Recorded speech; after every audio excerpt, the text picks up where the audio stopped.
বেকারির দোকানে চাকরি করে কোনো মতে চলত সংসার, আর এখন নিজেই আক্রান্ত মরণ ব্যাধি ব্লাড ক্যান্সারে। টাকার অভাবে করাতে পারছেন না চিকিৎসাও। পরিবারের একমাত্র উপার্জনক্ষম ব্যক্তি মোহাম্মদ দুলাল আবু হুরায়রার মরণ ব্যাধিতে আক্রান্ত হওয়ায় দিশেহারা হয়ে পড়েছে তার পরিবার। নিজের কোনো জমি নেই মাথা গোজার ঠাঁইও। ঠাকুরগাঁও শহরের হাজীপাড়া মহল্লার একটি ভাড়া বাসায় স্ত্রী ও ছোট্ট সন্তানকে নিয়ে মানবেতর দিন পার করছেন তিনি। আমি ক্যান্সার রোগে আক্রান্ত। ডাক্তার আমাকে উন্নত চিকিৎসার জন্য বাইরে যাইতে বলছে।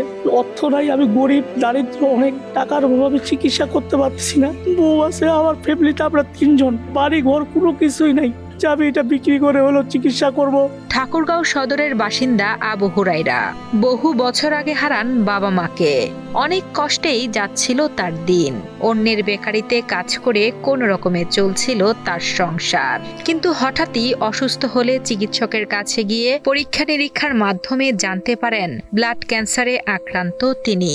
এ কথা শুনে যেন মাথার উপর আকাশ ভেঙে পড়ে তার। যেখানে পরিবার নিয়ে চলতেই হিমশিম খেতে হয়, সেখানে ক্যান্সারের ব্যয়বহুল চিকিৎসা করানো যেন তার কাছে বিলাসিতা। আমার আব্বুর টাকার জন্য চিকিৎসা করাইতে পারতেছি না। আমার সবাই যদি আমার আব্বুকে সহযোগিতা করেন তাহলে আমার আব্বুর চিকিৎসা হবে। চিকিৎসকের পরামর্শ অনুযায়ী আবু হুরায়রার সুস্থ হতে হলে ঢাকা বা বিদেশে গিয়ে দ্রুত করতে হবে উন্নত চিকিৎসা, যার জন্য দরকার অনেক টাকার। কিন্তু এই অভাবী পরিবারটির পক্ষে এত টাকা জোগাড় করা কোনোভাবেই সম্ভব নয়। স্ত্রী সন্তানের জন্য সুস্থভাবে বেঁচে থাকতে সরকার সহ সমাজের বিত্তবানদের কাছে আর্থিক সহযোগিতার জন্য আবেদন জানান অসহায় আবু হুরায়রা ও তার স্ত্রী। দেশবাসী, আপনার যেভাবে হোক আমাকে সাহায্য সহযোগিতা করেন, এবং সরকারকেও আমি অনুরোধ করতেছি সরকারের পক্ষ থেকে যেন আমি কোনো কিছু অনুদান পাই।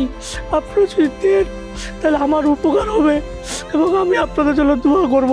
আমি আমার স্বামীকে বাঁচাইতে চাই। আপনারা যদি সাহায্য করেন, সহযোগিতা করেন, তাহলে আমি আমার স্বামীকে বাঁচাতে পারবো। পরিবারটির এই কষ্ট দেখে ব্যথিত প্রতিবেশীরাও। ছোট্ট সন্তানের মুখের দিকে তাকিয়ে হলেও মোহাম্মদ দুলাল আবু হুরায়রাকে বাঁচাতে সমাজের হৃদয়বান ও বিত্তবানদের পরিবারটির পাশে দাঁড়ানোর আহ্বান জানান তারা। আমার দেবর খুব অসুস্থ, ব্লাড ক্যান্সার। আপনারা সবাই আমাদেরকে সহযোগিতা করেন। টাকার জন্য আমরা চিকিৎসা করাইতে পারতেছি না। আপনাদের কাছে অনুরোধ, আপনারা আমাদের দেবরকে সাহায্য করুন। উনি অসহায়, কোনো টাকা পয়সা নাই, হঠাৎ করে অসুখ হয়ে গেল। এখন আপনারা যদি সহযোগিতা করেন। একটা মেয়ে আছে আর বউ, আর তো কেউ নাই, বাবা মা তো নাই। যদি কিছু টাকা পয়সা সহযোগিতা করে তাহলে চিকিৎসা করতে পারে।